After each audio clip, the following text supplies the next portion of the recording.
Le Seigneur Jésus-Christ avait de nombreux aspects, selon la description donnée dans Apocalypse 1, 14 à 18.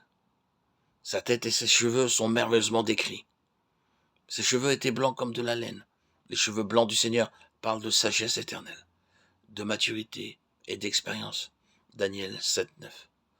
Beaucoup de personnes n'aiment pas les cheveux gris. Elles les arrachent dès qu'ils apparaissent. Cependant, la sagesse humaine peut se tromper. C'est seulement par la sagesse divine que nous pouvons comprendre les mystères de Dieu.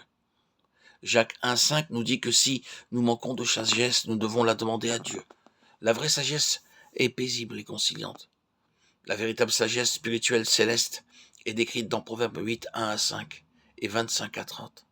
Proverbe 9, 1 nous parle par ailleurs des 7 piliers de la sagesse céleste.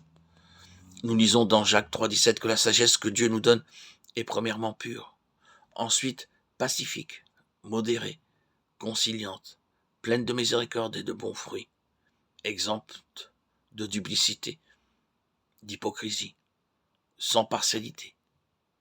Combien avons-nous besoin de cette sagesse? Prenez votre Bible, agenouillez-vous, priez. Seigneur, enseigne-moi toi-même le sens de ce chapitre.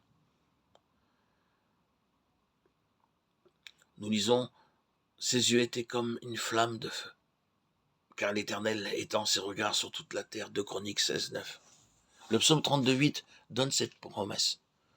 Je te guiderai avec mon regard, ou selon les notes marginales, mon regard sera sur toi.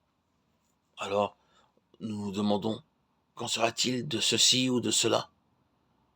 Le Seigneur dit, je sais, je vois. Dans Jean 1, 46 à 48, Jésus dit, tu es Nathanaël, je te connais. Nathanaël pensait, comment se fait-il que Jésus me connaisse? Zachée, dans Luc 19, 5, est un autre exemple. Le Seigneur savait qui il était et où il était. Il connaît tout. Il permet toutes circonstances pour nous purifier. Nous avons besoin de souffrir pour être maintenus humbles et purs. Le feu est nécessaire pour notre purification. Il est marqué aussi, ses pieds étaient comme de l'airain ardent. Dans Jean 3, 14, il nous est parlé d'un serpent d'airain. L'histoire est relatée dans Nombre 21, 9. L'Israélite mourant, mordu par le serpent venimeux, regardait le serpent d'airain et vivait. Le serpent n'avait en lui-même aucun pouvoir. Dans 2 Rois 18, 4, nous voyons comment le peuple commença à adorer le serpent, si Dieu le détruisit. L'airain parle de jugement. L'autel était d'airain. Les pieds du Seigneur étaient semblables à de l'airain. Dans Genèse 3, 15, la prophétie déclare que la tête du serpent sera écrasée. Romains 16, 20 promet que le Dieu de paix écrasera bientôt Satan sous les pieds du peuple de Dieu. Le diable a été vaincu par la mort de Jésus sur la croix et non par des miracles.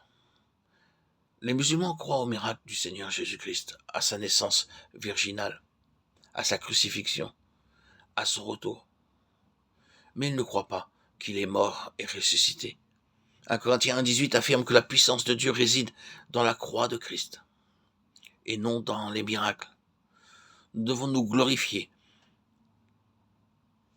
de la croix de notre Seigneur Jésus-Christ, Galates 6, 14, et nous unir à lui dans sa mort, son ensevelissement et sa résurrection pour vaincre le diable, 1 Corinthiens 15, 3, 4.